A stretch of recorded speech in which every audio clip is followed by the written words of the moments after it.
자, 이낙연 전 대표가 1년간의 미국 체류를 마치고 지난 주말에 귀국을 했습니다.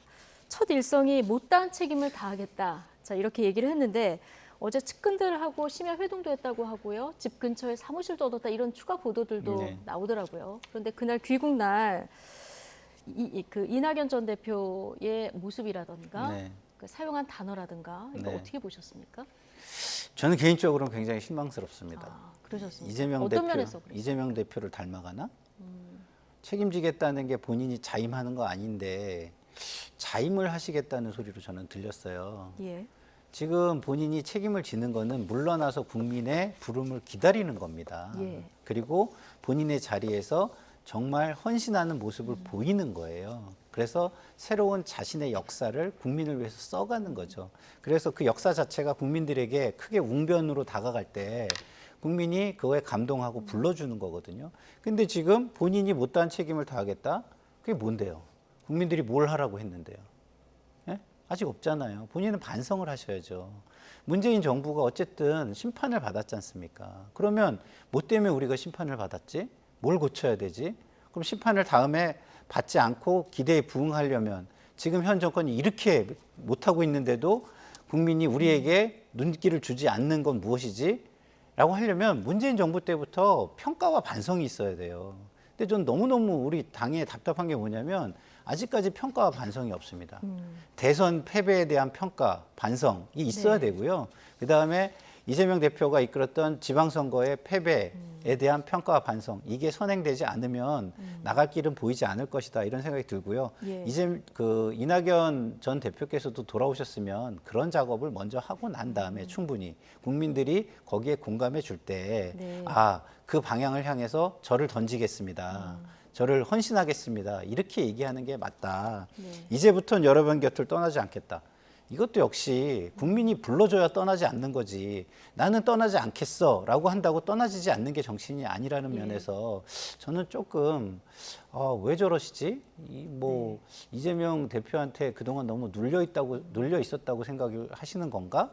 좀 안타까운 마음이 들었습니다. 지금 보신 것처럼 공항에 상당히 많은 지지자들이 그날 이제 왔었고 여기에 대해서 이제 얘기하면서 굉장히 현실 정치에 뛰어들겠다, 이런 그 소회를 밝히는 듯한, 그렇죠. 누구나 그렇게 느낄 수 있는 그런 발언을 했는데 뭐 여기에 대한 평가는 다 좀 나뉘는 것 같은데요. 그날 조금 전에 보셨지만 청록색 넥타이를 매지 않았습니까?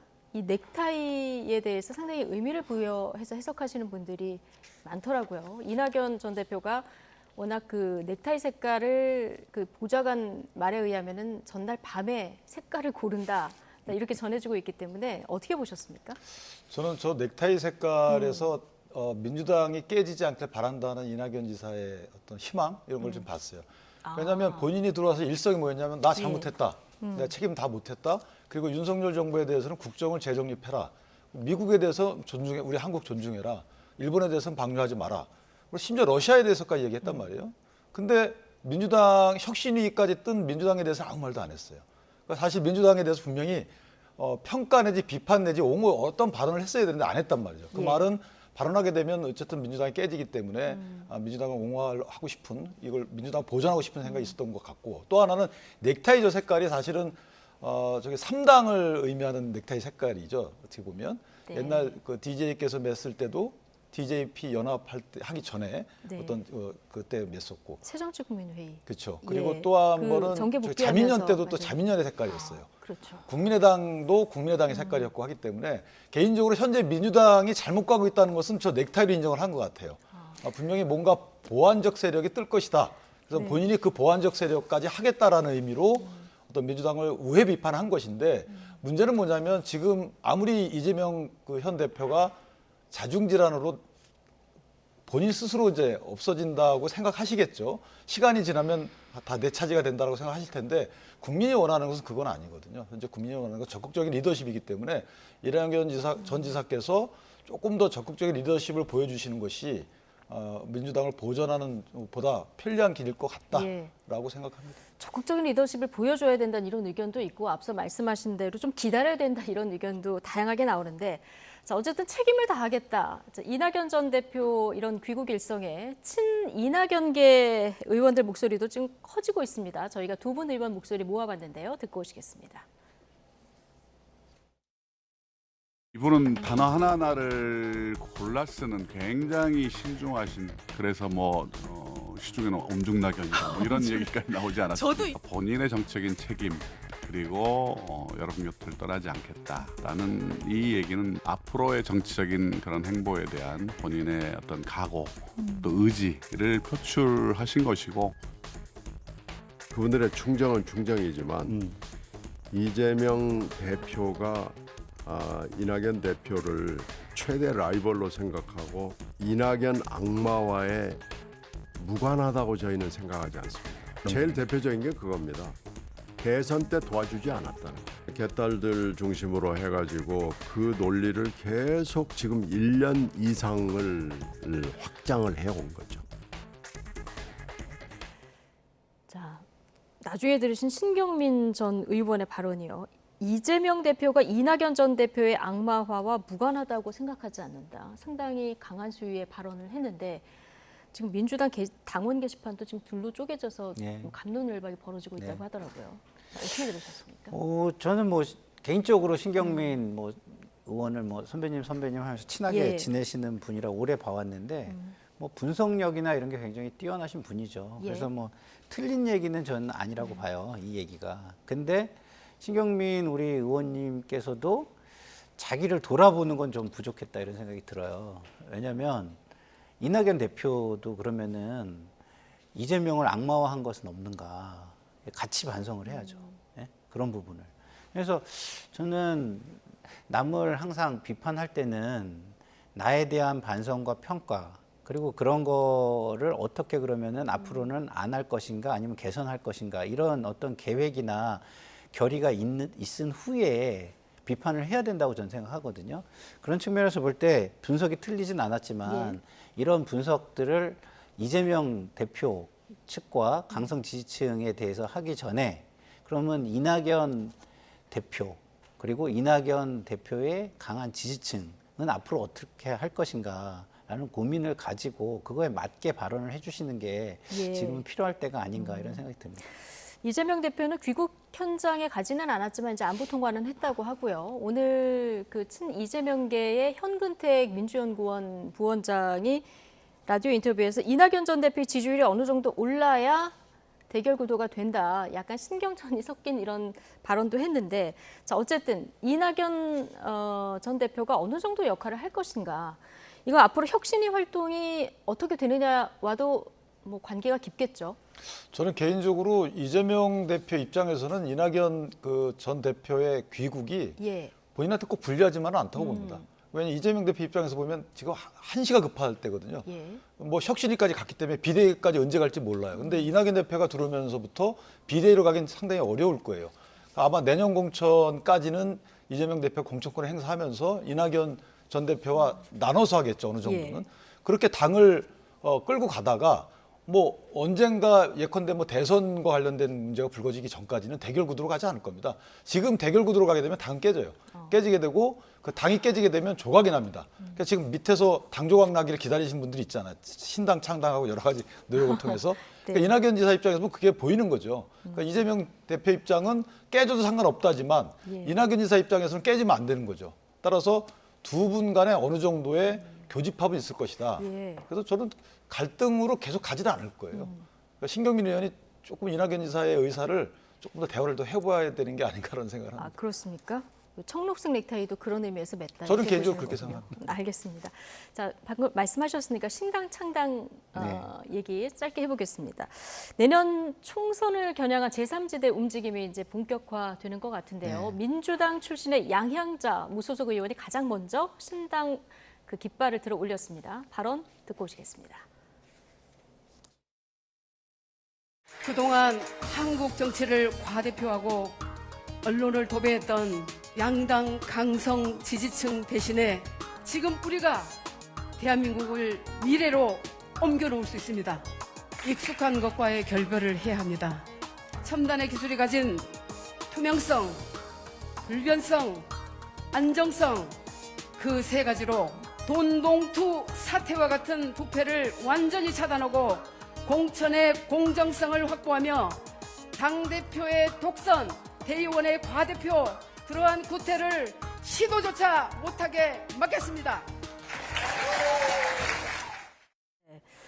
지금 양향자 의원이 입은 옷 색깔 오렌지색이 한국의 희망의 이제 상징색이라고 이제 전해지고 있는데요. 어쨌든 창당을 제일 먼저 지금 제3지대에서 표방을 했습니다. 지금 들어보신 말 중에서 익숙한 것과 결별해야 된다라고 얘기를 했는데 이게 유권자들도 어렵고 사실 기존 정치인들도 상당히 어려운 이런 문제인데 가장 관심은 현역 의원 또는 전직 의원들이 얼마나 모일까 이런 부분 아니겠습니까? 기본적으로 그게 가장 중요한데 많이 모이는 것보다는 총선에 낼 후보가 있느냐인 거죠. 결론은. 그러니까 총선에 낼 후보가 있으면 그 당은 어쨌든 굴러갈 수가 있습니다. 근데 그게 뭐 이제 신인 중에서 굉장히 훌륭한 사람들이 많이 모이면 더 좋겠지요. 그렇지만 어쨌든 기본적으로 그 당의 어떤 안정감, 불안감을 해소하는 안정감 이런 것들을 위해서는 기존의 정치인들도 일부 참여해 주는 게 좋다 이런 건데 저는 뭐 현역이 없다 하더라도 저는 깃발을 꽂은 것 자체가 용기가 있는 행동이라고는 저는 생각합니다. 그리고 그게 양향자 의원 개인에게 결코 나쁘지 않습니다.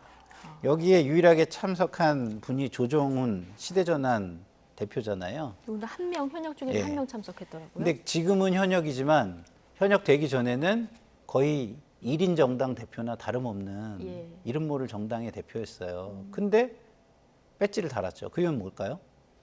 정당이라고 깃발을 꽂았기 때문에 협상력이 발생한 거죠. 그리고 어쨌든 다 무시를 하더라도 마지막에 정당으로서 예우해줘야 될 마지막 하나는 챙길 수 있는 게 되는 겁니다. 그렇기 때문에 이렇게 먼저 깃발을 꽂으면요. 어쨌든 여기는 어떻게든 협상의 대상이 저 말석에서라도 기회가 오게 되거든요. 그런 측면에서 볼 때는 양향자 의원이 굉장히 용기 있는 어떤 첫발을 디딘 것이고요. 이제 앞으로 얼마나 본인이 열심히 해서 헌신적인 모습을 보여서 양당 혐오가 이 양당으로 안 되니까 양당을 혼내주기 위해서라도 양향자를 한번 키워줘 보자라는 식으로 할 수 있게 얼마나 본인이 헌신적인 모습, 국민에게 정말 다가가는 모습 이걸 보일 수 있느냐가 저는 관건이라고 봅니다.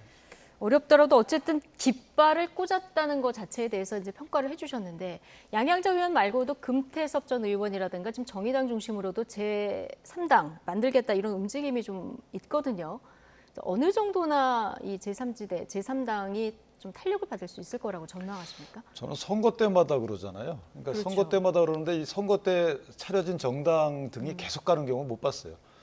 지금 창당하시는 분들은 사실은 말과 행동이 일치한다라는 국민한테 어떤 신뢰를 얻으려면 시간이 필요하잖아요.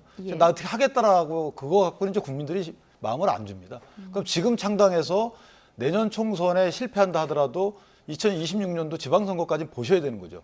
그때까지 말과 행동이 똑같다 그러면 그때는 국민적 지지를 주겠죠. 그 정도는 숙성 기간이 필요해야 됩니다. 근데 지금 만약에 정치공학적인 창당이 아니라면 그러면 이 현재 이 프레임 갖고 2026년도까지 계속 갈 자신 있으면 계속 가시는 거고 아니면 정치공학적 창당이라고 뿐이 볼 수가 없어요.